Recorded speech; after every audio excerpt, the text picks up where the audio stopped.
Sobrang nakakatuwa at nakakakilig talaga ang Ekonin. Kaya talagang maraming naiinggit sa pagmamahalan ng dalawa. Ibang klase kasi si Eko magmahal, napapatawa at napapakilig niya si Janine. Tulad na lang yung interview niya sa Tatler Quickfire. Grabe magpatawa si Eko para tuloy siyang si Mr. Bean.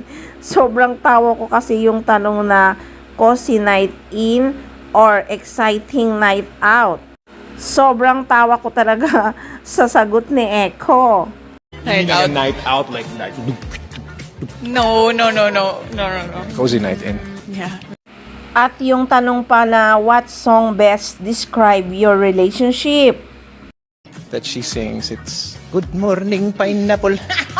That's not an Good original. morning to the That's a cute TikTok song. pie. We do like each other's playlists. Grabe talaga si Eko, kaya mabilis talagang nahulog ang loob ng aktres sa kanya. At talagang si Eko ang dahilan kaya nakapag-move on agad si Janine kay Noted ha. Kumbaga si Eko ang gumamot sa sugatang puso ni Janine.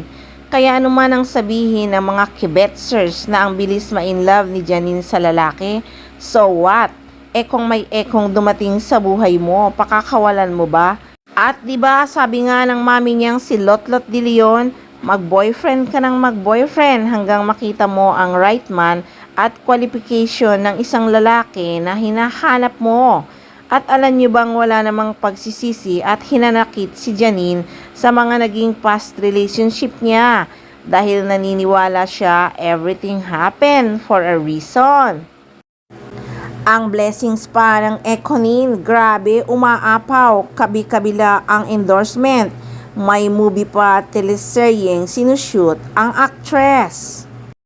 Si Eko naman may movie na Quezon at nanalo ang Ako Bicol Party List na talagang pinagpaguran niyang ikampanya.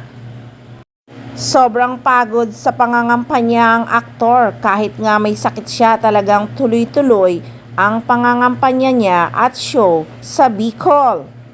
So sa kasalukuyan, sobrang busy talaga ang Ekonin. Si Janine naka day 21 na sa Project Secret na ginagawa niya. At si Eko siguradong babalik sa Bicol para magpasalamat sa lahat ng mga sumuporta sa Ako Bicol Party List. Hinihintay na rin kung kailan nga ang showing ng pelikulang Quezon ni Jericho Rosales. Hinangaan talaga dito ang aktor dahil napakagaling nga ng pagkaganap niya rito.